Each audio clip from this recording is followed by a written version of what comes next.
It's 94.1 KRNA. We're online at krna.com. The Stones, Missing You. James Larson, alongside the guy who pushes all the buttons. His name is producer Mike, and we have got a studio full of people. This is going to be a fun interview. We have Morgan Ebel in the studio. Big round of applause. Morgan, welcome. How are you? I'm doing well. How are you guys? I'm doing well, except I forgot to turn up the volume on your microphone. The guy who pushes the buttons. I push the wrong buttons all the time. He tells me that. And other folks in the studio, we have CBS 2.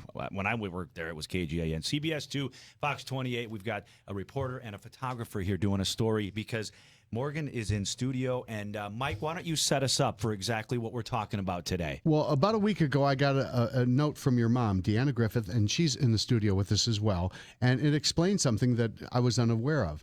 Morgan needs a kidney transplant. And in fact, it's a little more complicated than that. Morgan needs a living kidney donor.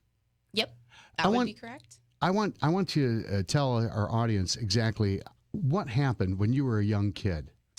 So it all started when I was around 6 or 7 years old.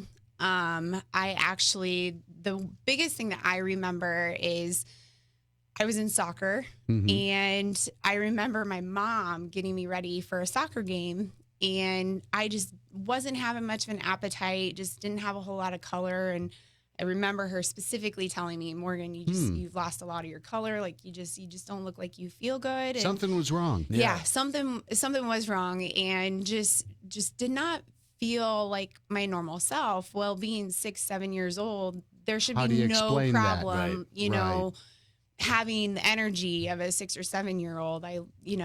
So when you flash forward then and find out that you have this disease, how do you pronounce this? Yeah, this is a mouthful here. Crescentic glomerulonephritis. Crescentic glomerulos. We need you to spell it too. Nephritis. Okay. Spell it for us. And that's a kidney disease. Yeah. Okay. Yep. It actually attacked. It's serious. Yeah. It attacked both kidneys. Actually, both of my kidneys failed. So when I did have my kidney transplant when I was 11. They took both of my kidneys out and put a new one in. And that came from your father. Yes, my dad. Your dad was a match. He was a donor. Life was good. Yeah. Oh my yeah. gosh. It was incredible.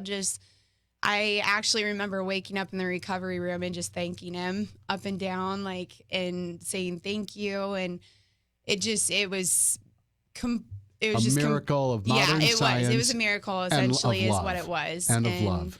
I finally had a life, and wasn't expecting that at all. So now we flash forward 14 years later, and due to wear and tear and the normal usage, this is starting to fail again. Yeah, it's just normal wear and tear. It happens. Unfortunately, there's people out there, that last 20 to 30 years, but then there's some people who, and it has nothing to do with how I've taken care of myself or anything like that. My doctors have reassured me that, you look great, you're doing great, you can't do anything different. Right. And it happens. You're living a healthy lifestyle, but now you're back in it. This is a crisis. This is something that is life or death. It's a big deal. Yeah.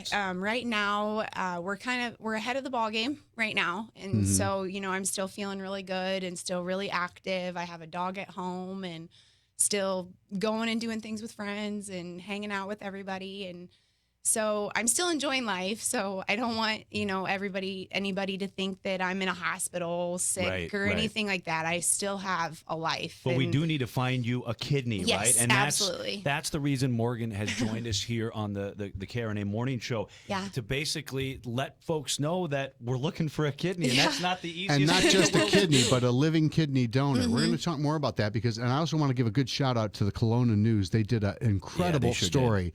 The journalist that wrote that story, it really touched me. So when your mom sent the note and we found that article and read your flyer, we just had to invite you in because we want to do our part in helping spread the word. Well, thank you. We've got a couple of big mouths and the microphones here, and exactly. That maybe we can help to shout it out. It means a lot. So our thanks, too, to our media partners at CBS 2 News for helping us document this. It means a lot. Trust me. Any small amount, prayers, anything helps. So. Well, what I'd like to do is play a quick song right now, and when we come back, talk a little bit more about the living kidney donor process and how people might be able to help you Sounds good. I help can do that. us. Sounds good. It's Bon Jovi. This one going out to all your coworkers, by the way. We're going to give them a So shout where do you out, work too. at? The University of Iowa Credit Union. Okay, so you got any friends there you want to say hello to? Go ahead. So, I would say it would be Doug White, Kirsten, and Crystal, Chelsea, and Sydney. okay. This one's for you. It's And, Bon you, Jovi. and I'm sure you forgot one, and they're going to say, thanks a lot for You remembering forgot me. about me. She says hello to you all. Living on a prayer. 94.1 KRNA.